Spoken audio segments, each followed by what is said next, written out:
Sekolah hewan di hutan. Suatu hari di dalam hutan, singa raja hutan memutuskan bahwa seluruh penghuni hutan harus menjadi makhluk yang terampil.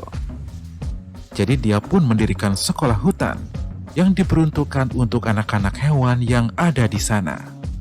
Dia memerintahkan seekor kera dewasa untuk mempersiapkan segalanya dan mulai membuka sekolah hutan tersebut. Mendengar kabar ini, hampir semua hewan lalu menyekolahkan anak-anak mereka di sekolah tersebut. 6 bulan berlalu, tibalah anak-anak hewan tersebut untuk mengikuti ujian. Dan ternyata, hampir semua anak hewan gagal dalam ujian. Dan hanya anak kera yang berhasil lulus. Semua induk hewan terkejut dan merasa kecewa dengan anak-anak mereka. Seekor induk gajah bertanya kepada anaknya, "Hei, nak, bagaimana mungkin kamu gagal dalam ujian di sekolah? Kita ini gajah, memiliki tubuh yang kuat." Habis, ujiannya susah sekali, Ayah. Aku benar-benar tidak mampu menyelesaikan ujian itu dengan baik. Ya sudah, selanjutnya kamu harus rajin belajar ya. Dan pada ujian selanjutnya, kamu harus lulus. Sekolah pun kembali berlanjut. Namun 6 bulan kemudian, saat ujian akhir kembali diadakan, lagi-lagi semua anak hewan gagal dalam ujian. Dan hanya si anak kera yang lulus. Penasaran, induk gajah lalu menanyakan anaknya, "Nak, kamu beritahu ayah, apa sih ujian yang diberikan? Mengapa anak-anak lain semuanya gagal? Sesusah apa sih?" Si anak gajah kemudian mengajak ayahnya ke tempat ujian mereka. Ternyata di sana, semua anak hewan harus mengerjakan ujian yang sama, yakni memanjat sebuah pohon. Tuh kan, Ayah? Susah sekali kan ujiannya? Bagaimana aku bisa memanjat pohon? 4 kakiku seperti ini. Si kera sih enak, dia bisa menggenggam, mudah saja baginya untuk memanjat pohon.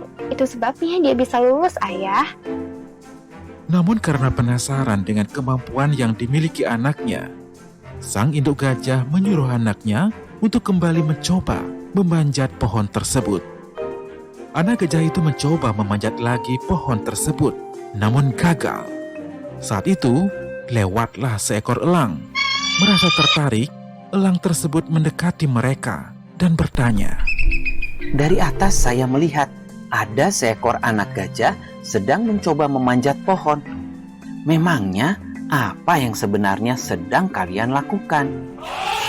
"Ini Pak Elang, anak saya sedang belajar untuk memanjat pohon agar dia bisa lulus dalam ujian di sekolah." "Loh, memanjat pohon? Belalai kalian kan panjang. Jika kalian perlu menjangkau sesuatu di atas pohon, gunakan saja belalai kalian. Tubuh kalian besar dan kuat. Hewan darat mana yang mampu mengancam kalian, yang membuat kalian sampai harus lari ke atas pohon? Jadi, buat apa kalian belajar memanjat pohon?" Kemudian si induk gajah menjadi sadar dan dia tidak lagi memaksa anaknya untuk bisa memanjat pohon. Setiap orang itu unik. Hargailah bakat yang dimiliki oleh anak-anak Anda di bidang apapun. Tidak semua anak harus sukses di bidang akademis. Yang mereka perlukan hanyalah memahami nilai-nilai moral dan kehidupan agar mereka bisa menjalani kehidupan mereka dengan benar. Jika Anda menilai seekor ikan dari kemampuannya memanjat pohon, maka ia akan menjalani seluruh kehidupannya dengan keyakinan bahwa dirinya adalah bodoh.